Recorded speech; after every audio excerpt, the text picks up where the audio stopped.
Hey, how's everybody doing? Welcome to Soapbox Slam, where I get on my soapbox and talk about the things that I see going on. So, there's a really brilliant slogan that the Democrats and President Biden are kind of pushing and staying on message with, and I think it's a brilliant statement. And before I give you a statement, I've always had this statement. I've said it. I posted it on Facebook, and long before this statement was made. It's slightly different, but of the same vein. And the statement that I posted, written and now saying to you all is, I love my country more than I hate a political party. And that's a genuine philosophy, actually, that I do have. And that's part of why I do Soapbox Slam, and a part of why I have the kind of politics that I have, because I don't particularly have an allegiance to one party or another. And the reason why I don't have an allegiance to one party or another is because I love my country more than I hate the political parties. So this message that I think is very clever, very poignant, and something that should stay on message as far as a theme in the Democratic race for presidency. And like I said, I've made it very clear that I am not a fan of the Democrats. I'm not a fan of the Republicans. I am a fan of who has the best policies to advance middle and working class people so that we are prosperous. We are prosperous enough to take care of our homes, meaning doing updates and maintenance on our home. We are prosperous enough to go on vacations. We are prosperous enough to take care of our health. We are prosperous enough to afford working vehicles and electric vehicles, because I believe that every home should have a gas-powered vehicle and an electric vehicle. Just my personal philosophy. And we should be prosperous enough for that. So my statement is, I love my country more than I hate a political party. And I mean that. I do. I love my country more than I hate any political party.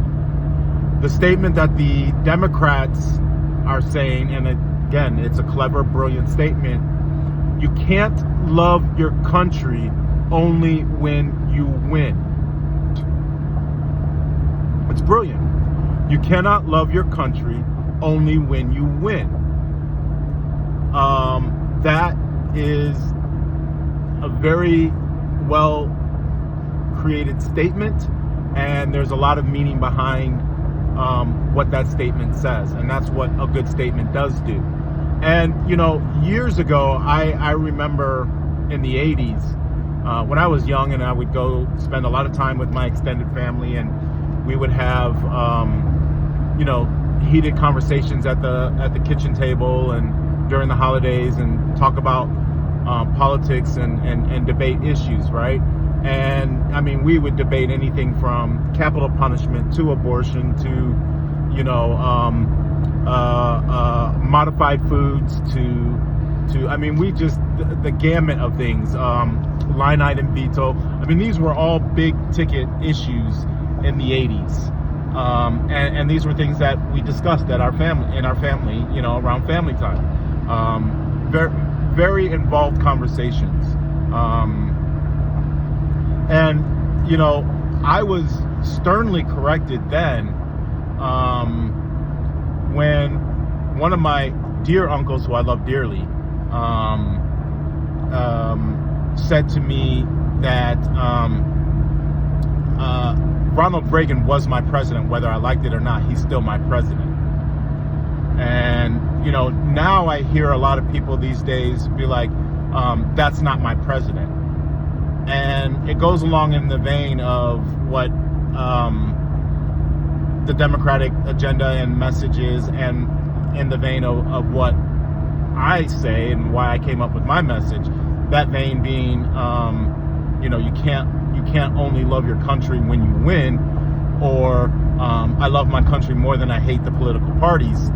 By saying that, even though at the time I didn't like Ronald Reagan was still my president. It's all the same thing. And a lot of things I noticed today is a lot of people will sit there and say, that's not my president. Barack Obama's not my president. Donald Trump's not my president. Joe Biden's not my president. Well, I mean, that to me is such a selfish, dissenting comment to make. It sows dissension, it sows hatred, it creates tribalism, and it's a really poor citizenship. It's definitely not patriotic, and it's definitely anti-American as far as I'm concerned to say something like that. It's unbelievably anti-American. It's anti-America. Whether Donald Trump wins or when Donald Trump was the president, he was my president. I didn't like it, but he's still my motherfucking president. And my motherfucking president. He's American. He's my American president. My president. Okay? And the same with Joe Biden. That old bastard is my president. Okay? No matter what. That's mine. That is mine. One of the things I love about one of the guys in my union, we have a lot of members in the union, and one of the most beautiful things about the union, aside from the collective bargaining advantages of being in a union, there is a sense of brotherhood. Like when I was in a fraternity, there is a sense of brotherhood and loyalty and allegiance, right?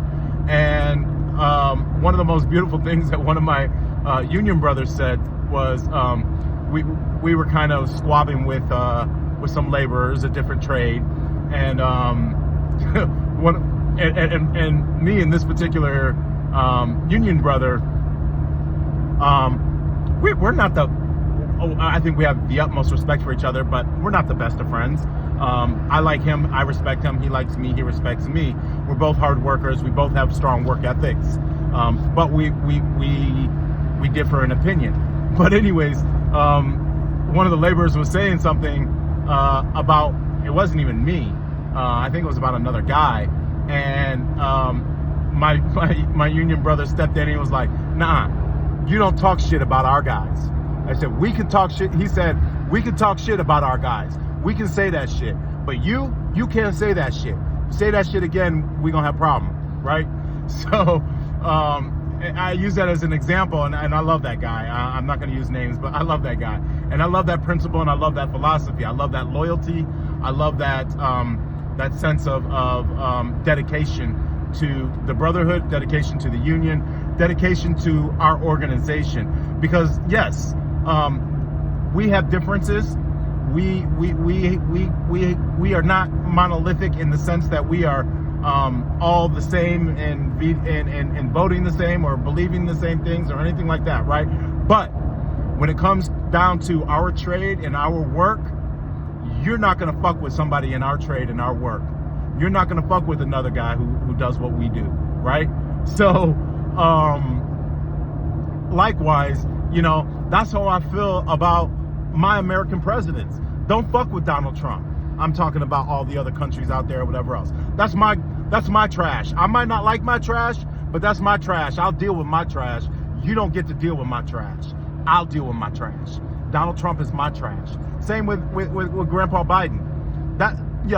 That's my great granddaddy.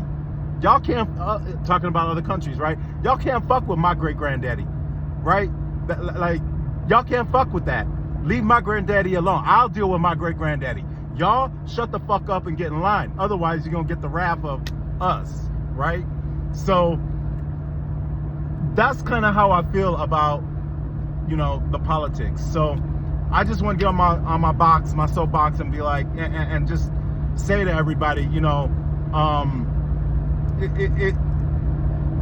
politics is a game, right? It is a political stage. It is a theater. All it means is talk. That's literally what the word means. It means talk. And I and many other people that I know are no longer believing in one political party over another. They are disenchanted with the entire process and disenchanted with the crooks that represent us. And they are crooks, and they are representing us. That is the bottom line. Both Democrat and Republican, they are crooks. They are crooks. They're very awful people, and they don't have our interest at heart. And many people that I work with and I meet in the world are coming to that conclusion. And that's where it's most important to say, I love my country more than I hate the political parties. Or you can't love your country only when your party wins.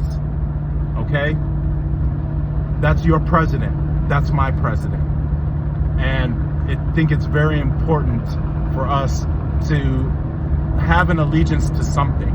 And that allegiance should be to our country more than to a man, more than to a political party, more than anything else. The allegiance, the loyalty, the passion, the fight should be for the country, not for a party. For the ideals and principles, the inception, the theory, the philosophy, the concept of American democracy. Not what they try to totter out and make other countries be democratic. That's an agenda. I'm not talking about that kind of democracy. That's stuff that politics destroy and pretend to say in the name of their vein. I'm not talking about that in the name of democracy. I'm talking about at that time, let me just say this, and I'm going to wrap this up. At the time of our American inception in 1776, prior to 1776, the 1600s, the late 1600s, the early 1700s, this was the dawn, when you look at history, this was the dawn of what they call the Enlightenment age, the Enlightenment period. This Enlightenment was about vast knowledge being shared with the vast public, right? We had printing press, we had books, we had more information and learning and knowledge. So enlightenment came to be. And the concept of the United States of America, and the reason why I say this theory of the country, is because it was an enlightenment. It was a group of enlightened men. Yes, they were white men. There were specks of other races and other religions that were included, but the majority were white Protestant men. And they had this philosophy based on Adam Smith was a part of this Enlightenment period. Adam Smith, the father of capitalism. That theory, a theory, right? This is a theory. Capitalism is a theory. It's an economic theory. Just like communism is an economic theory. These are theories. They're not facts. They're not scientific facts. They're not proven. They are concepts. Concepts that developed. These are concepts that developed during the Enlightenment period, the Enlightenment age. And just like these concepts were developed, the concept of the United States of America was a theory, a concept of enlightened people who had vast knowledge of things past and things to come, and trying to create a government that would be of the people, by the people, for the people. I mean, you got to understand, monarchies were falling and rising. Feudal systems were changing into capital systems. This is where things like Downton Abbey, the television series Downton Abbey, is so unique in its presentation, because you saw the rise and fall during this period, this Enlightenment period, the rise and fall of different economic systems, different philosophies of life and living and things like this, the Enlightenment period. And our country The United States of America was created out of enlightenment. So capitalism, Puritanism, Protestantism, I mean, these are all, I mean, even Protestantism is a variant of Catholicism, right? Catholicism is a variant of Judaism, and so is the Islamic religion, right? These are all Abrahamic religions. I mean, these are all three sects of Abrahamic religions.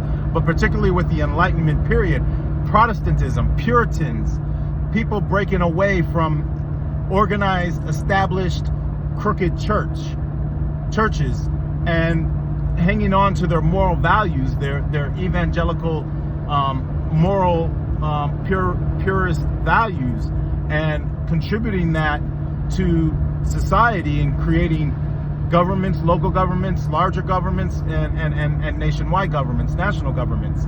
All of these are things that contributed to the Enlightenment period.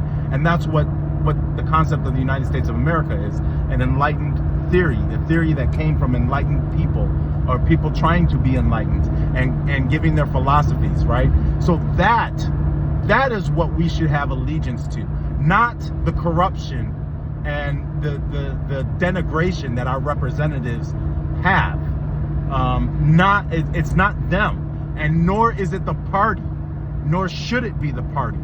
It should always be to the concept, the enlightened concept of America, which means that it is the responsibility of conservative, liberal, all people who want to live in this country.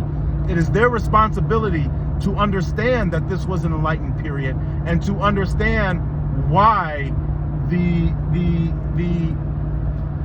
founding fathers developed the government this way, so that they can have allegiance to that theory, allegiance to the divine spirit that overcame those group of people in creating this government. Because that's what it was, a divine spirit, the Holy Spirit, divine, whatever you want to call it, whether it was divine, whether it was righteous balance, whether it was yin-yang balance, whatever it was a superior collective energy that circame these men to create that concept. And that's what I'm suggesting we be loyal to, not the people. Not the people. Not Donald Trump, not Joe Biden, not the House of Representatives, not the Senate, not the Democratic Party, and not the Republican Party. That is not what you should have allegiance to. That is not what you should aspire and have loyalty to. You should have loyalty to America. And that's what I'm on my soapbox about. That's why I brought up this comment that the Democrats are running with, and why I think it's a very clever, creative comment, and saying you cannot love your country. You can not only love your country when you win. Okay? I love my country more than I hate my political parties. And Donald Trump's my president, Joe Biden's my president, Ronald Reagan's my president, President Carter's my president, George Bush is my president, Barack Obama's my president. Because I'm a fucking American, and I'm loyal to my country before I'm loyal to any party or any man. That's what I'm on my soapbox about. Y'all have a wonderful day, okay? Be kind. Do an act of kindness for somebody, okay? Any random person, anything, just do something kind. Help somebody out at the store. Buy somebody a coffee, a random person. Do an act of kindness. One act of kindness. Everyone does one act of kindness. You will be amazed as to the positive energy that you have created. Not just for you in the act, but the person who's receiving it, and the feeling that they will get to do it to somebody else. That's what you should do. Thank you for watching, and I'll see you guys soon.